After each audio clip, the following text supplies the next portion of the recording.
So welcome everyone to this episode of ForageCraft. So this is being recorded after the fact, basically Thursday morning, just so I can get this done, because I didn't get much done this week, as I was waiting for the update to come out and everything for the server to update, and I was enjoying playing with the new stuff in the single player world, which I may show you at some point, maybe. I'm just, in that world, I'm kind of just like messing around in creative mode and playing with block palettes and gradients and things. But anyway, so I'm redoing one of the clips that I did initially. So basically what we have here, because there are no structures in this world, we need to be able to get some of the stuff that we can't get without structures. For instance, you can't get any of these trims without structures.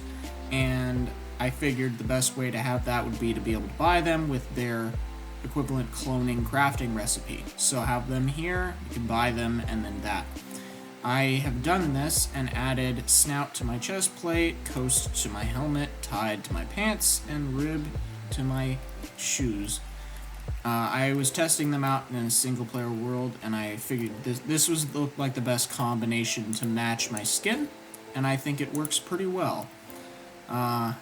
Since I'm not wearing the chest plate as much because I prefer the elytra, I decided to just go with that, and I think it looks pretty nice and it works well, and I definitely like the look a lot better. We also, because there are no structures, we can't get any of the sherds either.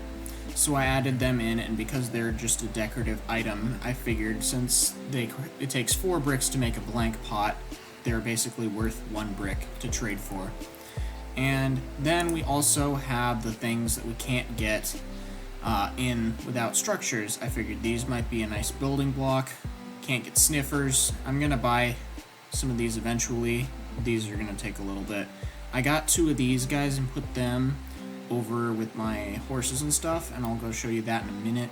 And then I figured this one, I believe this one can be obtained from these, but I'm not 100% sure if it can be obtained from them being placed. So I figured having it there as an exchange for one that you can get through mob drops would be a good exchange. Yeah, so in another clip that I'm going to show you guys in a minute, we go and collect some cherry wood from a cherry grove, and so, fun fact, there are now 3 leaves in Minecraft that don't change color based on the biome. Can you guess what the other 2, aside from the cherry leaves, are? Can you guess? Azalea and spruce. Those are the other 2, and I guess technically azalea counts as 2, but I don't count it as 2 because it's technically only 1 type of leaf. It's just, it has 2 variants on it.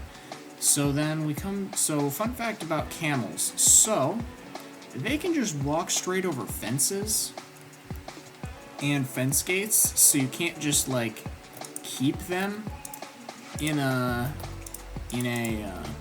pen, like other mobs. So you have to put them on leads, or put them in, like, a other thing. So, like, you get on this, and I can literally just walk straight over this. Like, it's just, my gosh, how is this shouldn't be possible or allowed. But I guess it makes sense, so I just have them in here with their little, on leads. I'm probably going to get them a actual spot. Maybe I'm going to have let them, once I finish up doing the decor on the exterior of the desert island around here, I might just let them wander on that island, because, I mean, camels are nice, but since I have an elytra and we're pretty far along in this world, camels aren't really much use to me. I'm probably going to breed them and have a whole bunch of camels around. But I think it would be nice, atmospheric, to have camels wandering around on that island along with other things. I'm also planning on doing some revamping of that creeper's farm, because it is not efficient. Anyway, so we're going to just show you guys the clip with the clips with the cherry grove, and then I'll bring you guys back for the ending. Okay, so we're back, and so unfortunately the biome was not where it was, so I ran the command again a little ways further, and it was just a little further southeast, I guess is probably the right way that we have going. It's not too far. It's right next to a new ice spikes biome, which I believe this is new terrain that has never been generated, which is I'm pretty excited about. See, we haven't fully loaded in the full biome yet, but it looks pretty small at the moment. And I am looking forward to chopping this whole thing up into pieces and then bringing it home with me. So, yeah, I guess we're gonna see how much we can do. I'm gonna probably light up the area just so I don't really have to deal with mobs if at all possible. I'm gonna grab as many of these flower petals as well, just because they're really pretty, and I think you can farm them, but I haven't seen a farm for them yet. I believe it should be fairly easy to farm them, but I don't know. And I'll bring, just so I can focus a little better, I'm gonna turn off the recording and just chop all this down, and then we'll bring you back when we have all of it collected, so I can just sort of show you what we have in the total amount here. I'm not too worried about mobs, I'd just rather not have to focus on them while I'm trying to talk and commentate. So, I'll catch you guys in a second. Okay, so I finished. It took me about an hour, but we have basically 4 shulker boxes of petals as well as this much of other things, 2 bee nests that I found. I believe they should have their bees in them, I'm not sure, I just thought I'd grab that while I was here. This, one of the guys from the spike biome dropped this, the stray, and I got a whole bunch of phantoms.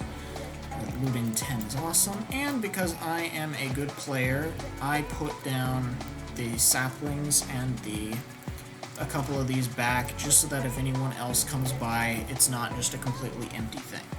So anyway, I'm gonna head back. I'm gonna drop off a sapling or 2 at one of the other active players' bases, and then, yeah, I guess we'll catch you guys in the next clip when we got something else done. So, I'll catch you guys in a minute. Okay, so I guess this is going to be the end of this episode. Hopefully we'll get some more stuff done next week, but we'll see. One comment I did make in another clip after the Cherry Grove was that I thought it was pretty relevant. This is the darkest wood type by itself naturally, as well as being the lightest one on the inside, but I keep getting like PTSD from the end, just thinking that the trunk of this is just an Enderman standing here, because it's so dark and it's really tall and thin, and from a distance I look over and I see, oh, is that an Enderman? And no, it's not, but I keep thinking it is, and I don't like that very much. But I'm gonna leave this tree here for now, at least, and then we'll figure. I'm gonna probably practice some of the cherry trees at some point before I just start building them in here, because I do want to put all the cherry trees and the little flowers and things in here and make this look really nice.